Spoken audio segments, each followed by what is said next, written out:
네, 오늘의 말씀은 사무엘상 26장 1절에서 12절의 말씀입니다.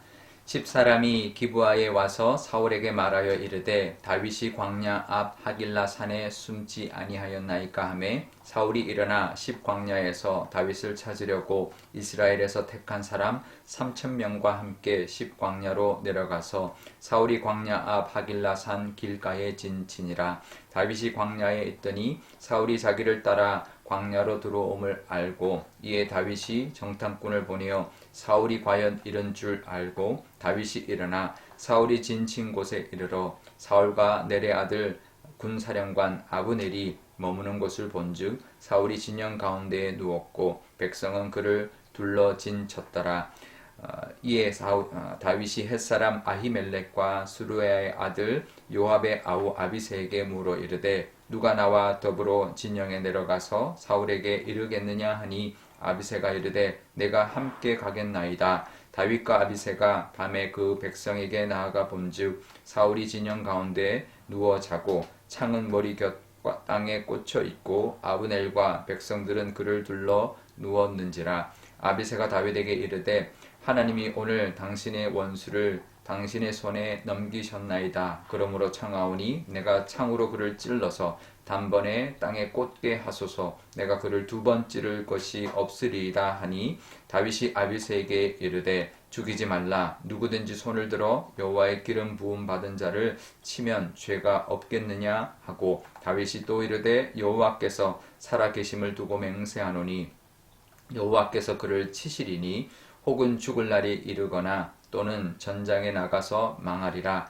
내가 손을 들어 여호와의 기름 부음 받은 자를 치는 것을 여호와께서 금하시나니 너는 그의 머리 곁에 있는 창과 물병만 가지고 가자 하고 다윗이 사울의 머리 곁에서 창과 물병을 가지고 떠나가되 아무도 보거나 눈치채지 못하고 깨어 있는 사람도 없었으니 이는 여호와께서 그들을 깊이 잠들게 하셨으므로 그들이 다 잠들어 있었기 때문이었더라.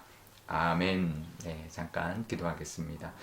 아버지 하나님, 오늘도 이 하나님의 말씀 의지하며 하나님과 함께하는 귀한 날이 되기를 원합니다. 하나님, 우리도 늘 하나님이 함께 하시고 인도하시고 보호하시는 그 은혜가 있음을 늘 기억하며 또 감사하며 보내는 시간이 되게 하여 주옵소서. 감사드리며 예수님의 이름으로 기도드리옵나이다. 아멘. 네.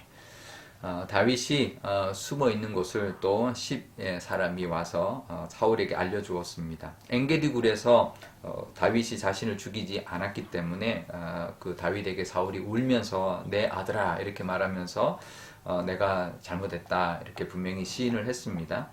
그랬던 이 사울이 다시 또 다윗을 잡으려고 또 군사를 일으키고 가고 있는 모습을 볼 수가 있습니다. 그러니까 사울이 그때뿐이었던 거죠. 그때만 잠깐 감동해서 그랬던 것뿐이지 사울은 여전히 또 다윗을 잡으러 갔던 것입니다. 3,000명 그 인원 늘 이제 3,000명을 데리고 한 600명밖에 안 되는 다윗의 사람들을 잡으러 이제 갔던 것이죠. 그런데요, 그 모습을 다윗이 다 보고 있었습니다. 그러니까 오고 있다는 소식도 들었고, 그래서 정탐꾼을 보냅니다. 그러니까 이제 다윗은 그냥 숨어 다니기만 하지 않고요, 이제는 어느 정도의 군사 조직과 정탐꾼과 이걸 통해서 사울의 동향을 다 보고 있었던 것이죠. 그래서 이 다윗이 나중에 그 진영 안으로, 사울의 진영 안으로 이제 잠입까지 하게 되는데요. 다윗이 이렇게 위기를 겪으면 겪을수록 점점 더 단단해지고 있다는 것을 알 수 있습니다. 그리고 더 치밀해지고 있다, 더 조직력을 갖추고 있다는 것을 알 수가 있습니다. 우리도 이 광야를 하나님께서 허락하실 때, 우리 지난 주일에 우리 은혜를 나눴는데요. 분명히 하나님이 광야를 허락하시면 그 광야를 통해 받기를 원하시는 연단이 있고 훈련이 있다라는 것을 우리가 알아야 합니다. 그냥 그 연단의 시간에 받아야 될 훈련을 제대로 못 받으면요, 그냥 그 시간은 힘들기만 한 시간으로 그냥 끝나버리는 거죠. 그러면 안 됩니다. 훈련을 했는데 그냥 힘들기만 했다. 그러면 아무 소용이 없는 거죠. 훈련하면서 힘들지만 우리가 얻어야 되는 그런 능력, 또 이루어져야 되는 우리의 모습이 있어야 되는 것이죠. 분명히 하나님도 우리에게 광야를 허락하셨다면 그 광야를 통해서 기대하시는 바가 있었을 겁니다. 그걸 제대로 우리가 받고 그것에 이제 도달하지 않는다면 그냥 그 시간은 어쩌면 아무 소용이 없는 허비만 하는 고생만 하는 시간이 되어 버릴 수 있는 것이죠. 우리도 이 다윗의 이 광야 시간처럼 우리에게도 하나님이 허락하시는 어떤 힘든 시간이 있다면 그걸 통해서 준비되고 또 더 성장하는 그런 시간이 되시기를 주님의 이름으로 축원드립니다. 우리가 늘 힘들 때 있지만 이걸 통해서 힘들기만 하는 걸로 끝나지 말고 하나님 이걸 통해 내게 주시려고 하는 게 있구나. 이걸 통해 내가 나에게 기대하는 게 있겠구나 라는 것을 기억하면서 그 광야의 시간에 성장하는 그런 저와 여러분 되시기를 바랍니다. 그런데요, 다윗이 그전에는 그냥 도망다니기만 했습니다. 근데 지금은 정탐꾼을 통해서 사울의 모든 동태를 다 파악을 했고 사울 진영 안까지 이제 잔입하는 그런 모습을 보여주고 있습니다. 3,000명 군사가 있는데 그 사이를 이 다윗하고 아비새 둘이서 들어갑니다.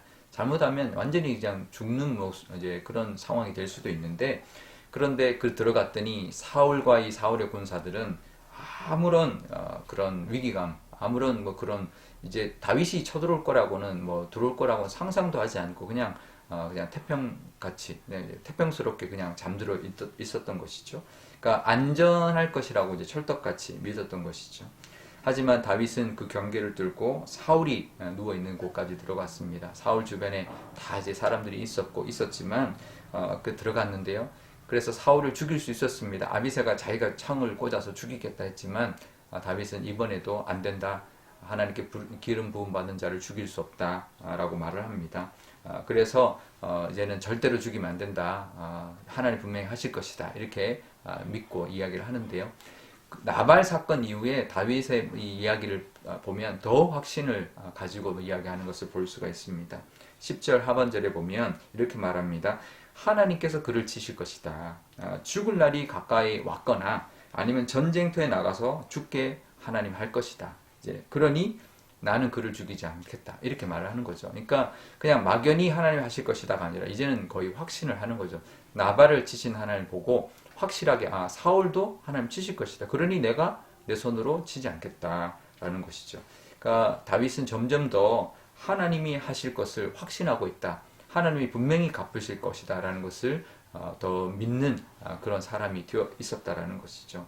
그래서 그 믿음에 하나님이 역사하십니다. 그래서 다윗이 들어갔다가 창과 물병만 갖고 나오는 동안 그 3,000명이라는 사람 중에서 아무도 눈치채지 못하고 아무도 끼어있는 사람 없이 깊이 잠들게 해주셨던 것이죠. 그러니까 우리 하나님은 우리의 믿음에 역사하십니다.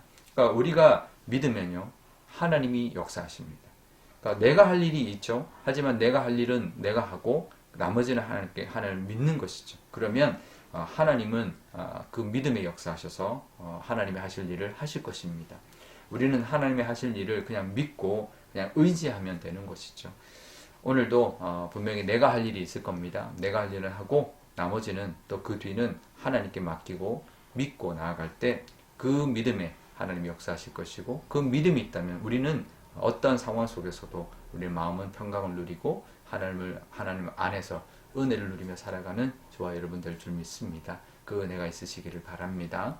우리 오늘 기도할 때 이렇게 기도하면 좋겠습니다. 먼저 하나님 우리에게도 정말 어떤 연단의 시간, 광야의 시간들을 하나님이 분명히 주시는데 우리 인생 살다 보면 그런 시간들을 만나는데 그걸 통해 우리에게 원하시는 기대하시는 어떤 성장이 있다라는 것을 기억하고 힘들어만 하지 말고 하나님이 원하시는 모습으로 빚어가는 그런 광야의 시간이 되게 달라고 기도하면 좋겠고요.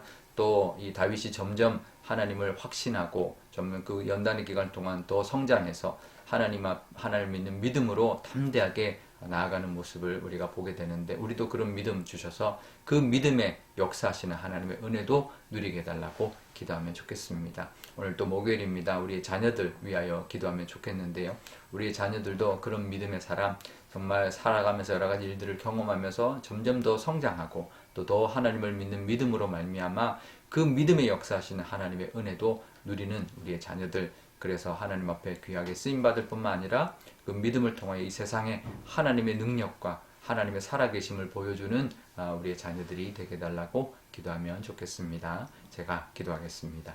아버지 하나님 감사합니다. 오늘도 하나님의 이 말씀 의지합니다. 하나님 다윗이 정말 힘든 시간들을 보내고 또 사울이 자기를 잡으러 오고 자기한테 맹세까지 했지만 또 잡으러 오는 모습을 볼 때 실망할 수 있고 좌절할 수 있고 맥이 빠질 수 있지만 다윗은 점점 더 주도 면밀하게 정탐하고 또 그 진영 안까지 들어가는 모습을 보게 됩니다. 우리도 그런 훈련의 과정, 연단의 과정, 그런 광야의 과정을 통하여 성장할 수 있는 저희들의 믿음 허락하여 주옵소서. 힘들어만 하고 있는 것이 아니라 하나님이 원하시는 그 기대하시는 성장을 통하여 우리가 그 광야의 시간의 그 의미를 하나님 우리가 잘 이용할 수 있는 저희들 되게 하여 주옵소서. 또 하나님 다윗이 그 믿음으로 나갔습니다. 점점 하나님이 분명히 하실 것이다, 하나님이 갚으실 것이다 라는 믿음을 확신을 가지고 나아갔던 이 다윗처럼 우리도 그 믿음으로 나아갈 때 그 믿음의 역사하시는 하나님의 능력을 경험할 줄 믿습니다. 그런 우리의 믿음 하나님 더하여 주옵소서. 우리의 자녀들을 위해서도 기도합니다. 우리의 자녀들도 살아가면서 하나님 점점 더 성장해 나가는 우리의 자녀들 될 뿐만 아니라 더 믿음이 커져서 하나님 앞에 쓰임받고 믿음의 역사하시는 하나님의 능력도 이 땅 가운데 보여주고 하나님의 살아계심을 증거하며 살아가는, 나타나며 살아가는 우리의 자녀들의 믿음 되게 하여 주옵소서. 감사드리며 예수님의 이름으로 기도드리옵나이다. 아멘. 주기도문 하겠습니다. 하늘에 계신 우리 아버지, 아버지의 이름을 거룩하게 하시며 아버지의 나라가 오게 하시며 아버지의 뜻이 하늘에서와 같이 땅에서도 이루어지게 하소서. 오늘 우리에게 일용할 양식을 주시고 우리가 우리에게 잘못한 사람을 용서하여 준 것 같이 우리 죄를 용서하여 주시고 우리를 시험에 빠지지 않게 하시고 악에서 구하소서. 나라와 권능과 영광이 영원히 아버지의 것입니다. 아멘.